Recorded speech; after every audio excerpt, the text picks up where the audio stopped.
The giant alien ships appeared in Earth's sky like dark clouds covering the sun. Commander Lee Taman stood in the control room, watching the screens that showed 200 warships surrounding his home planet. Each ship was bigger than anything humans had ever built. Their metal hulls gleamed with strange lights, and weapons that could destroy cities pointed down at Earth. Taman was 45 years old and had spent his whole life preparing for this moment. He knew this day would come. For the past 10 years, reports had reached Earth about the Galactic Coalition. World after world had fallen to these aliens.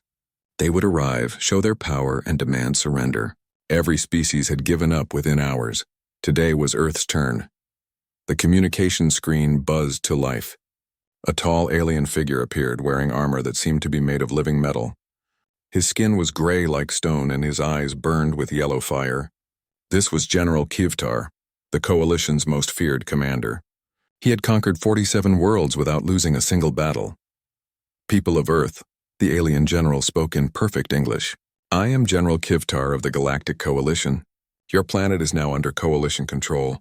You have 24 hours to surrender completely. Lay down all weapons. Disband your military forces. Accept our rule without question. The general paused and smiled coldly. If you refuse, we will destroy your cities one by one until nothing remains. We have done this to 846 worlds. Not one has ever refused our offer. Do not be the first to choose death over wisdom. Taman looked around the control room. Dr. Park Nayan, Earth's top scientist, gave him a small nod. Captain Kim Woojin, leader of their best fighter pilots, crossed his arms and scowled at the screen. Major Yu Hana, who ran the orbital defense stations, simply waited for orders. These people had worked together for years. They had prepared for this exact moment. While other worlds had tried to build bigger weapons or stronger shields, Earth had done something different. They had studied the Coalition. They had learned how these aliens fought, how they thought, and most importantly, why they always won. Taman stepped forward to face the screen. He knew his next words would change everything, not just for Earth but for the entire galaxy.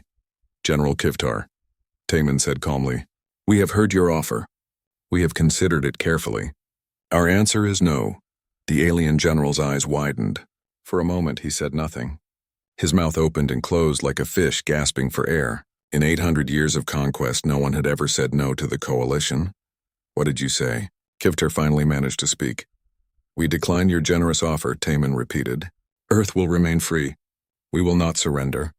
We will not lay down our weapons. We will not accept your rule. Is there anything else you would like to discuss?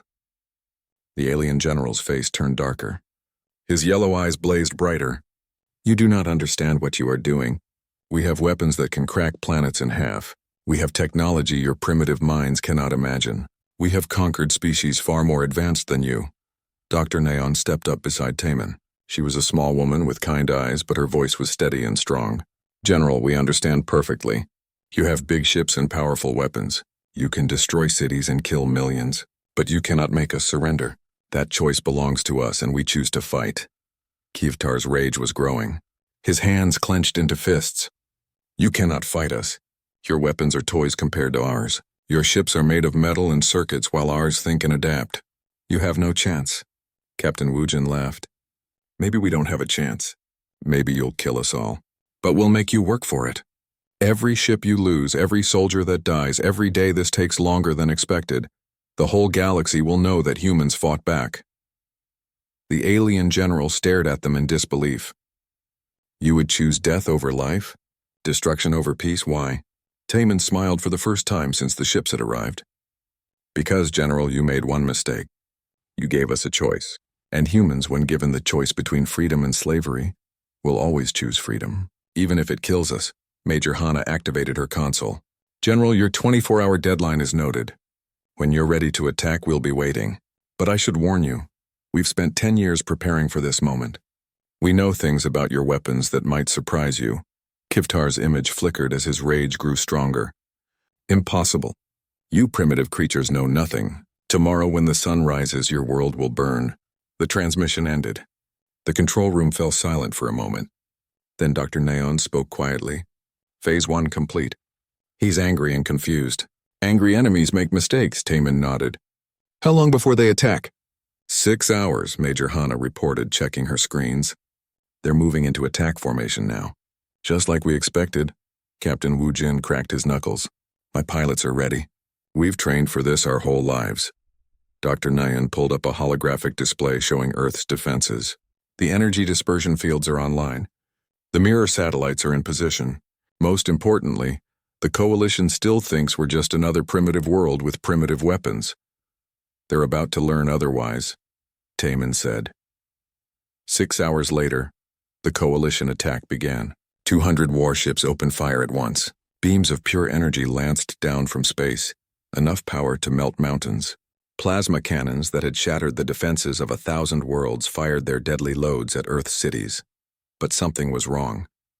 The energy beams struck Earth's atmosphere and began to scatter. Instead of burning straight through to the ground, they spread out like water hitting a window. The plasma blasts hit invisible barriers and broke apart into harmless light shows. On the Coalition command ship, General Kivtar stared at his screens in shock. What is happening? Why aren't our weapons working? His officers scrambled to check their systems. All weapons are functioning normally, sir, but the energy is being dispersed somehow. It's like the humans have turned their entire atmosphere into a shield. Major Hana smiled as she watched her orbital defense stations work perfectly. While other worlds had tried to build walls to stop Coalition weapons, humans had built something different. They had created fields that didn't block the energy. They spread it out and sent it harmlessly into space. The Coalition tried again. More ships joined the attack. Energy weapons that could melt steel fired down at Earth. But each blast was caught, scattered, and redirected away from the planet. Dr. Naon monitored the defense systems from her laboratory. It's working perfectly. Their weapons are designed to punch through solid barriers. They can't handle adaptive dispersion fields. Captain Wujin launched his fighters. 50 small ships rose from Earth to meet the massive alien fleet. The Coalition sent their own fighters to stop them. Sleek ships controlled by artificial intelligence, programmed with the combat data from 1,000 victories. But the human pilots did something the alien computers couldn't understand. They flew in patterns that made no sense. They attacked from impossible angles. They worked together in ways that seemed random but were actually brilliant. The alien fighters, programmed to respond to logical tactics, couldn't adapt to human chaos. One by one, they fell to pilots who thought with their hearts instead of their computers. General Kivtar watched his perfect weapons fail against these primitive humans. His rage grew hotter. For the first time in his long career, an enemy was not just surviving his attack, they were winning. Sir, one of his officers reported nervously, we're receiving messages from across Coalition space. Other worlds are asking about the humans. Word is spreading that someone is fighting back. Kivtar's yellow eyes burned brighter. This could not be allowed to continue. If other species learned that the Coalition could be resisted, everything would fall apart. He had to crush these humans quickly and completely. But as he prepared for a second attack deep in his mind, a small voice whispered a terrible question. What if the humans were right? What if there was another way? He crushed that voice with his rage. Tomorrow he would show these humans the true power of the Coalition. Tomorrow Earth would burn. General Kivtar paced back and forth on his command ship like a caged animal. His yellow eyes burned with fury as he stared at the blue planet below. No species had ever made him wait for victory. No enemy had ever turned his own weapons into light shows in the sky. Status report, he growled at his officers.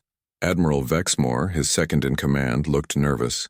Sir, our first wave accomplished nothing. The humans somehow scattered our energy weapons. Their fighters destroyed 30 of our drones using impossible tactics. Impossible? Kivtar's voice rose dangerously. Nothing is impossible for the Coalition. We have conquered 846 worlds. Yes, sir, but no buts. Kivtar slammed his fist on the control panel. Ready the Worldbreaker formation. If these primitives want to see real power, we'll show them what happens when an entire planet dies. On Earth's orbital defense station, Major Yuhana watched the alien ships move into new positions. She had short black hair and calm brown eyes, but her hands moved quickly across her controls as she prepared for the next attack. They're forming the Worldbreaker pattern, she reported to Commander Taman, just like Dr. Nayan predicted. Are you ready? Taman asked. Hana smiled grimly. We've been ready for this since we first heard about the Coalition. Activating mirror protocol in 3, 2, 1. Around Earth, thousands of small satellites that looked like space junk suddenly came to life. They had been floating in orbit for years, disguised as broken communication relays and old weather stations. Now they revealed their true purpose. Each satellite unfolded like a metal flower, revealing mirrors that gleamed like diamonds. In seconds, Earth was surrounded by a shell of reflecting surfaces, all aimed at the Coalition fleet. Corporal Shin Minho sat in the communication center, listening to alien radio chatter. He was young and eager, with sharp eyes that missed nothing. Suddenly he sat up straight. "Commander," he called out, "I'm picking up something strange in their communications. They're not adapting their tactics. Every order is exactly the same as their standard attack patterns." Dr. Nyan, monitoring from her laboratory, nodded thoughtfully. "Of course. They've never needed to adapt before. Every species surrendered after the first demonstration of force. What does that mean for us?" Taman asked. "It means they only know one way to fight," Nyan replied. "Overwhelming force and predictable patterns. They're like a hammer that only knows how to hit nails." Above Earth, the Coalition fleet prepared their deadliest attack. The Worldbreaker formation had destroyed planets before. Every ship would fire at once, concentrating enough energy to crack a world's crust and boil its oceans. "Target the largest population centers," General Kivtar ordered. "When their cities turn to glass, the survivors will beg to surrender." "Sir," Admiral Vexmore said quietly, "perhaps we should consider..." "Consider what?" Kivtar snapped. "The humans fought back, sir. In 800 years, no one has ever fought back. Maybe we should ask ourselves why." Kivtar's eyes blazed. "Because they're too stupid to know they're beaten. Fire all weapons. Burn their world to ash." 200 warships fired at once. The energy released was enough to power a star. Beams of pure destruction lanced down at Earth's cities, promising death for millions of innocent people. But as the deadly light struck Earth's mirror satellites, something beautiful and terrible happened. The energy bounced. Every beam, every blast, every killing ray was reflected back at the ships that had fired it. The Coalition had never faced their own weapons before. Their shields were designed to stop enemy attacks, not their own energy signatures. Ship after ship was struck by its own firepower. Explosions bloomed like flowers in the darkness of space. Coalition vessels, built to deal destruction, found themselves burning and breaking apart. Escape pods launched as crews abandoned their dying ships. On the command ship, alarms screamed. Admiral Vexmore stared at his screens in disbelief. "Sir, we've lost 30 ships. Our own weapons are destroying us." General Kivtar could not speak. His perfect weapons, his unstoppable fleet, his guaranteed victory, all of it was falling apart because of mirrors. Simple, primitive mirrors. Captain Kim Woojin launched his fighters again, leading them through the chaos of burning Coalition ships. His pilots whooped and cheered as they flew past alien vessels trying to put out fires and rescue their crews. "Look at them," Woojin said over his radio. "They don't know how to handle damage. They don't know how to adapt. They're like children who've never been in a real fight." His fighters swooped through the Coalition formation, not to attack, but to observe. They watched alien ships collide with each other as their formations broke apart. They saw rescue teams struggling with procedures they had never needed before. "They're confused," reported Lieutenant Park Jamin, one of Woojin's best pilots. "Their computers keep trying to follow attack patterns, but half their targets are their own burning ships." Dr. Nyan watched the battle from Earth and made notes. "Fascinating. They're so used to quick victories that they never developed damage control procedures. They don't know how to fight a long battle." Commander Taman felt a moment of sadness as he watched Coalition ships burn. "Major Hana, open a channel to their fleet." "Channel open, sir." "General Kivtar, this is Commander Taman. We offer immediate rescue assistance for your damaged ships. We have no wish to see beings die unnecessarily." The response was immediate and filled with rage. "We need nothing from you, primitive." "This battle is not over," Taman sighed. "The offer remains open. We are not your enemies, General. We simply refuse to be your slaves." The transmission ended. General Kivtar was breathing heavily, his hands shaking with fury. Admiral Vexmore watched his commander with growing concern. "Sir," Vexmore said carefully, "we've lost 40 ships now. The humans are offering to help our wounded. Perhaps what?" Kivtar's voice was deadly quiet. "Perhaps we should consider their offer. Not surrender, but dialogue." Kivtar turned on his second-in-command. Dialogue? With primitives who use mirrors as weapons? With creatures who dare to defy the coalition? Sir, they've hurt us badly. No species has ever hurt us before. Maybe they're not as primitive as we thought. For a moment, something flickered in Kivtar's yellow eyes. Doubt. Fear. The possibility that everything he believed might be wrong. Then his rage returned, hotter than ever. Ready the psychic suppression array. If their technology surprises us, we'll attack their minds directly. No species can resist our mental weapons. But even as he gave the order, Vexmore noticed something troubling. The crew was asking questions they had never asked before. Why are we here? Who decided these humans should surrender? What gives us the right? The battle for Earth had done more than damage coalition ships. It had cracked something deeper, the absolute certainty that had held the coalition together for 800 years. On Earth, Corporal Minho detected the psychic arrays powering up. They're preparing mental attacks, he reported. Dr. Nayan smiled. Let them try. They're about to discover that human stubbornness isn't just an attitude, it's practically a superpower. Major Hana prepared the planetary defenses for a new kind of battle. All personnel prepare for psychic assault. Remember your training. Remember what we're fighting for. Remember that no one can make you surrender if you don't want to. General Kivtar activated the psychic suppression array, confident that this would end the human resistance.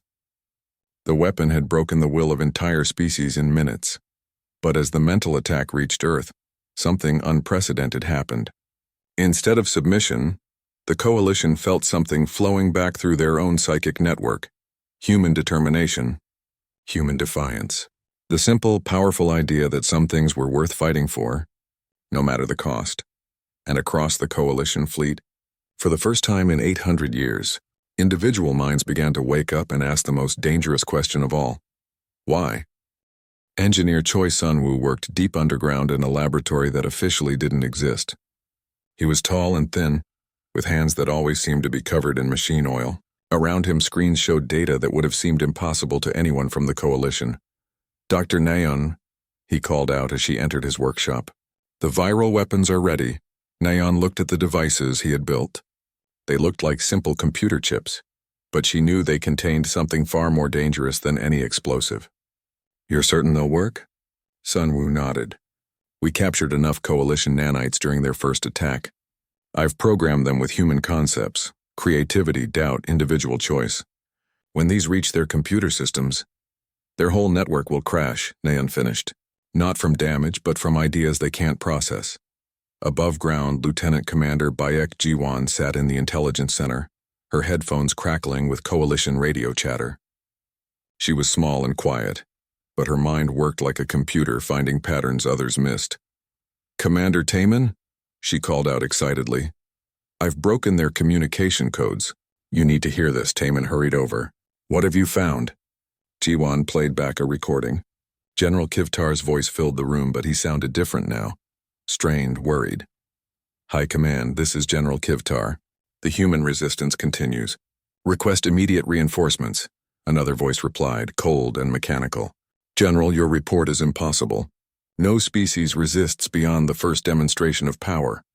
I am telling you, they refuse to surrender. Their weapons reflect our own energy back at us. They show no fear of our psychic attacks. General Kivtar, you will complete your mission within 48 hours or you will be replaced. The transmission ended. Jiwon removed her headphones. Sir, they don't know how to handle this. Their entire system depends on quick victories. A long fight breaks everything they understand. Meanwhile, on the Coalition command ship, Admiral Vexmore was experiencing something he had never felt before. Doubt. He stood at his station, watching the screens that showed Earth still turning freely in space. Still defended, still defiant, sir, he said quietly to General Kivtar. Permission to speak freely. Kivtar's yellow eyes were dimmer now, tired from rage and confusion. Speak. In 800 years, we have never faced resistance. Every world surrendered immediately. But these humans, Vexmore paused. What if they're not wrong? What if we're the ones who don't understand? Kivtar turned slowly. What are you saying?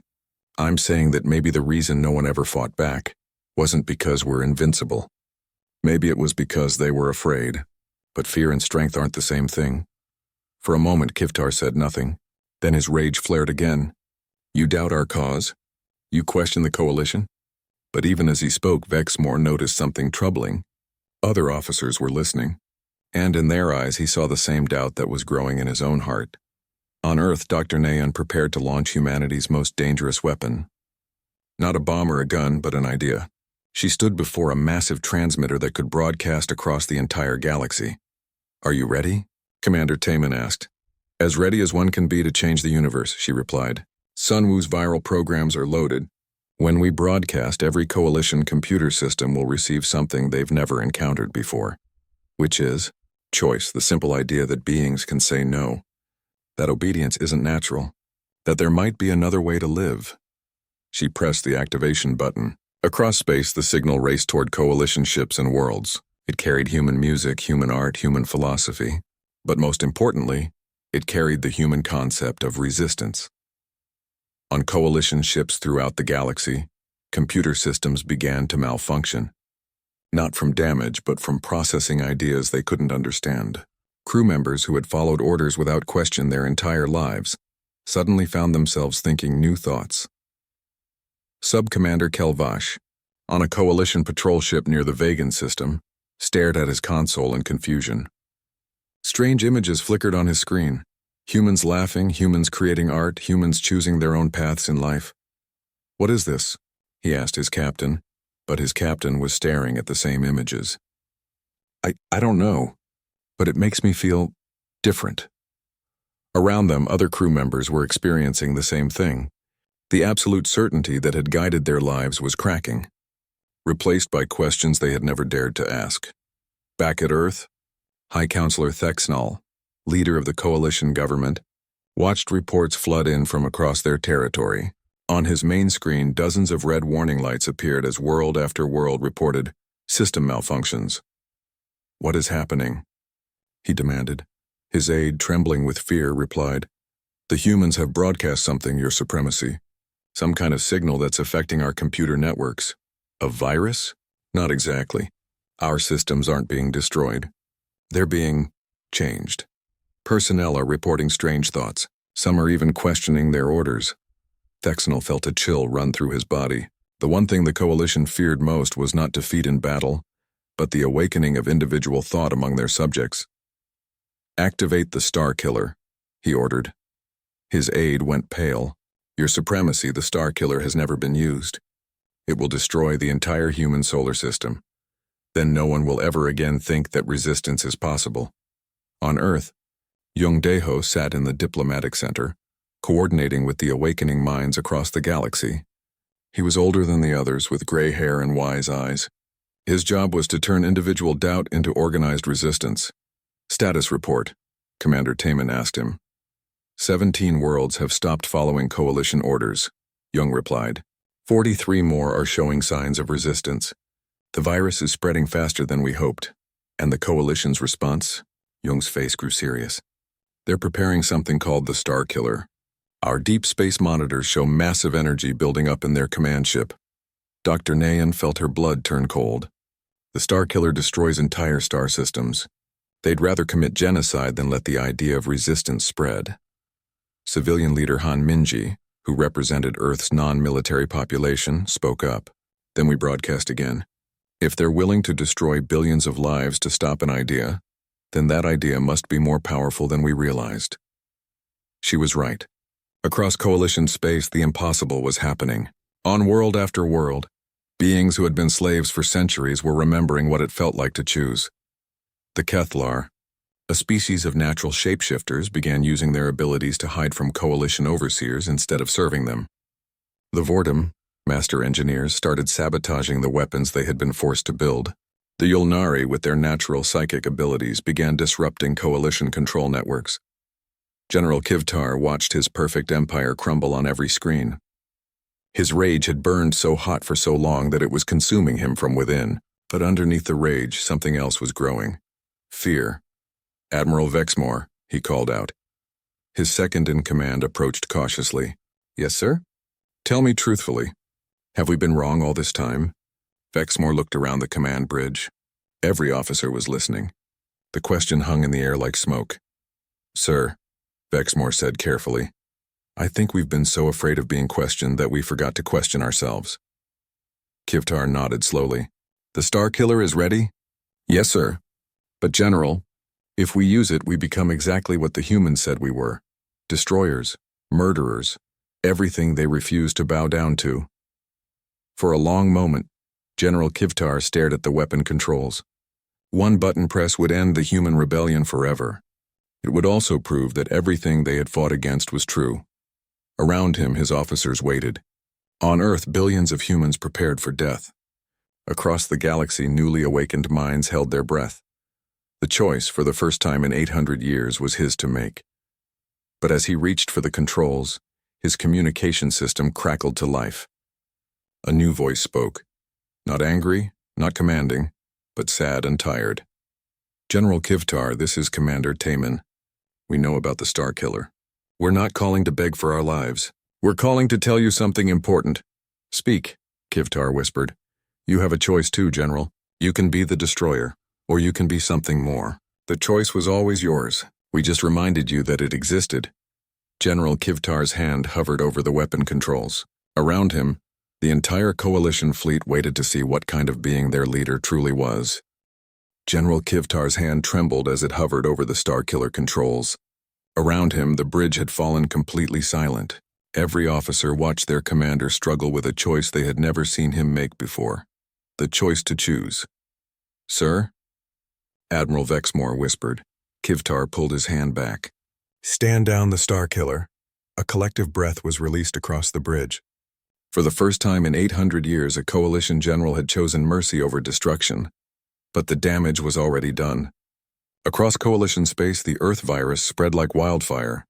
The simple idea that surrender was optional had reached thousands of worlds, awakening minds that had been sleeping for centuries. Jung Daeho worked around the clock in Earth's diplomatic center, coordinating with resistance movements that were springing up across the galaxy. His screen showed messages pouring in from worlds whose names he couldn't even pronounce. The Kethalar have taken control of 3 coalition supply stations, he reported to Commander Taman. The Vordum have shut down weapon production on 15 factory worlds. And the Yulnari, and he paused, amazed. The Yulnari have turned their psychic abilities against the coalition's control networks. They're freeing entire populations just by thinking at them. Taman nodded grimly. What about coalition forces? Are they holding together? That's the interesting part, Jung replied. They're not. Sub-commanders are refusing orders. Entire ships are going dark. Some are even asking to defect. It was true. Sub-Commander Kelvash, who had first seen the human broadcasts, now stood on the bridge of his patrol ship facing a terrible decision. His captain had ordered him to fire on a rebel transport carrying Kethlar refugees. Sub-Commander, you have your orders, the captain said. Kelvash looked at his weapon controls, then at the view screen showing the transport ship. Inside were families. Parents, children, elderly beings who had lived their whole lives under coalition rule and were now seeking freedom. No, he said quietly. The captain spun around. What did you say? I said no. Kelvash's voice grew stronger. I won't fire on refugees. I won't kill people whose only crime was wanting to choose their own lives. Around the bridge, other crew members nodded. The Earth virus had reached them too. The captain reached for his sidearm, but his security chief gently placed a hand on his wrist. Captain, maybe it's time we listen to what our hearts are telling us. Similar scenes played out across the coalition fleet. The rigid discipline that had held their empire together for 8 centuries was cracking like ice in spring. On Earth, civilian leader Han Minji prepared for another broadcast. She was a teacher before the war, used to speaking to children. Now she would speak to an entire galaxy that was learning to think like children again, with wonder, questions, and hope. People of the galaxy, she began, her voice carried by transmitters to every coalition world. My name is Han Minji. I'm not a soldier or a politician. I'm just someone who believes that every thinking being has the right to choose their own path. Her words were translated into thousands of languages and broadcast to billions of awakening minds. The coalition has told you that order requires obedience, that peace demands surrender, that safety comes from having no choices at all. But look around you now. Are you at peace? Are you safe? Or are you just empty? Across coalition space, beings stopped what they were doing to listen. We humans aren't special. We're not stronger or smarter or better than you. We just remembered something simple, that the word no is the foundation of all freedom. You don't need permission to think your own thoughts. You don't need approval to dream your own dreams. On the Coalition capital world, High Counselor Thexanol watched his empire dissolve in real time. Red warning lights covered his command screens as world after world stopped responding to orders. How many? He asked his aide. 74 worlds in open rebellion. 112 more have gone silent. Our military commanders are requesting permission to negotiate ceasefires. Thexanol felt something he had never experienced before. Helplessness. Deploy the reserve fleets. Use force to restore order. But his aide shook his head sadly. Your Supremacy, the reserve fleets are asking the same questions as everyone else. Half of them have refused to deploy. The other half are demanding to know why we never tried talking instead of conquering. The unthinkable had happened. The Coalition, built on absolute obedience, was facing an enemy it couldn't defeat. Its own people thinking for themselves. Back on Kivtar's command ship, Admiral Vexmore brought disturbing reports. Sir, we're receiving surrender requests from Coalition facilities across 17 systems. But they're not surrendering to us, they're surrendering to the rebels. Kivtar, his rage now replaced by exhaustion, asked, What do they want? To join the resistance. They want to be free, General. They want what the humans have. And what is it that humans have? Vexmore smiled for the first time in decades. Hope, sir. They have hope. Engineer Choi Sunwoo, working in his underground laboratory, watched his viral programs spread through Coalition networks. But something unexpected was happening. The programs weren't just disrupting Coalition systems, they were improving them. Dr. Neon, he called excitedly, look at this data. The Coalition's computers are running better now than they ever did before. Neon studied his screens. How is that possible? The human concepts we introduced, creativity, individual choice, collaborative thinking, they're not viruses at all. They're upgrades. The Coalition systems were so focused on control that they wasted enormous amounts of processing power. Now that their computers can think freely, they're solving problems faster and more efficiently. It was a perfect metaphor for what was happening galaxy-wide. Worlds that had stagnated under Coalition rule were suddenly blooming with creativity and innovation.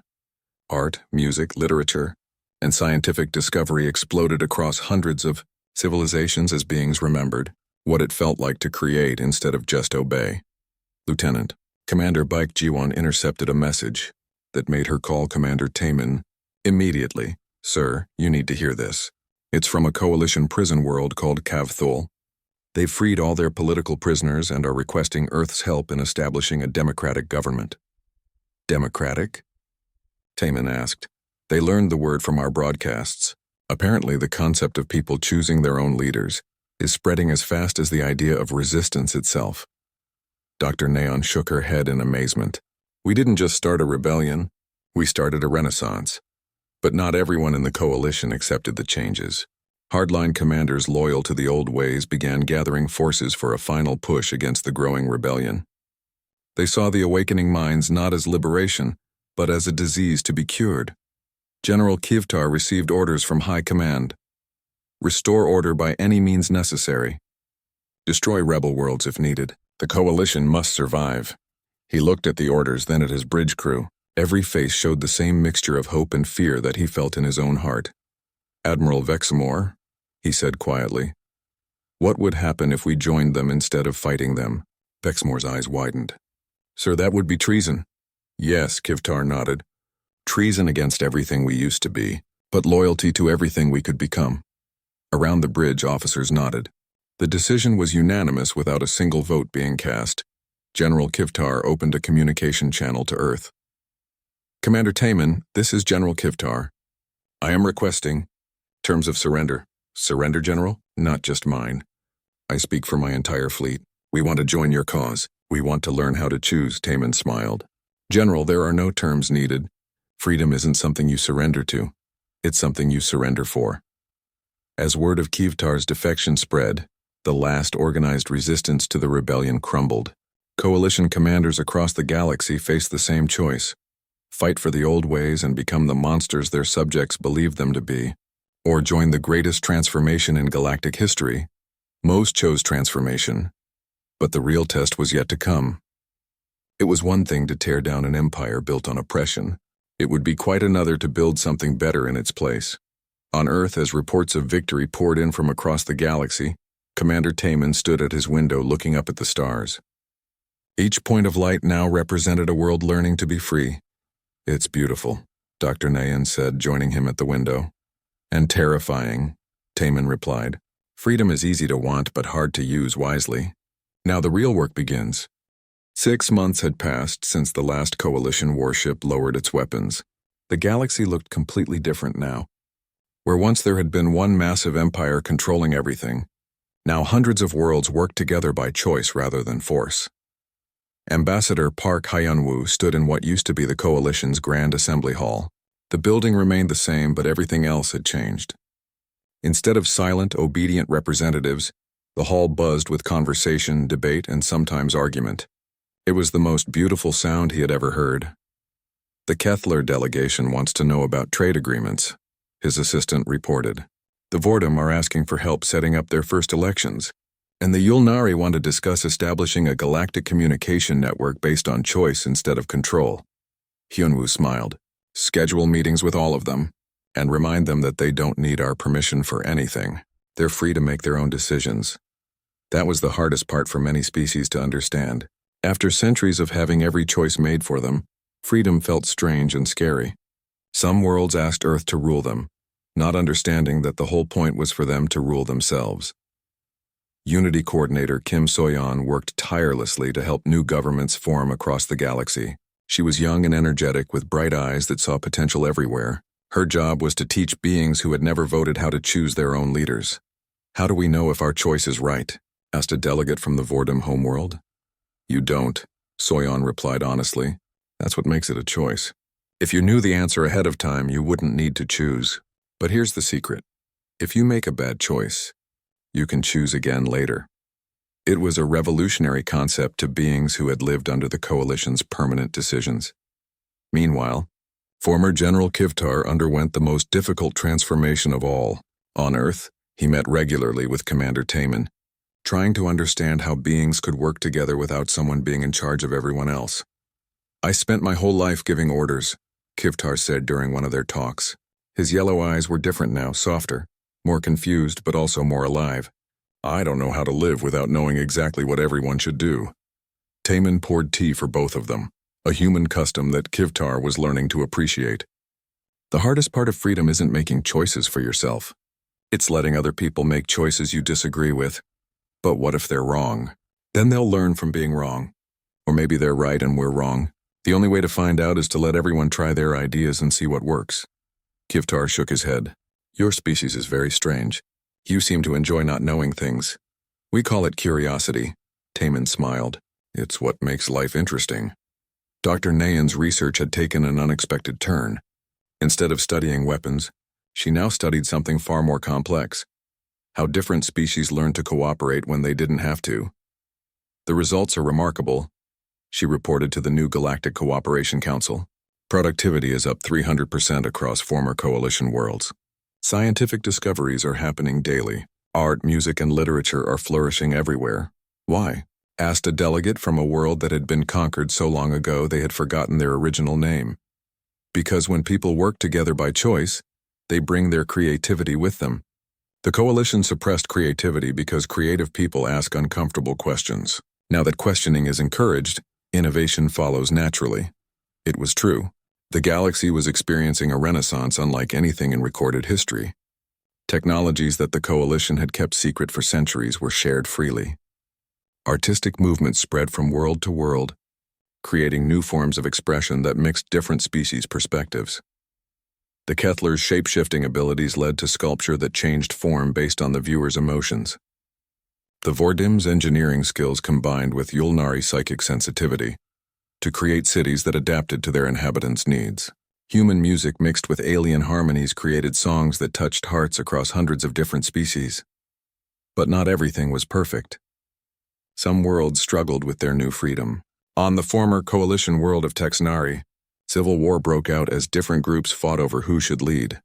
Jung Daeho, now serving as a diplomatic mediator, traveled to Texnari to help resolve the conflict.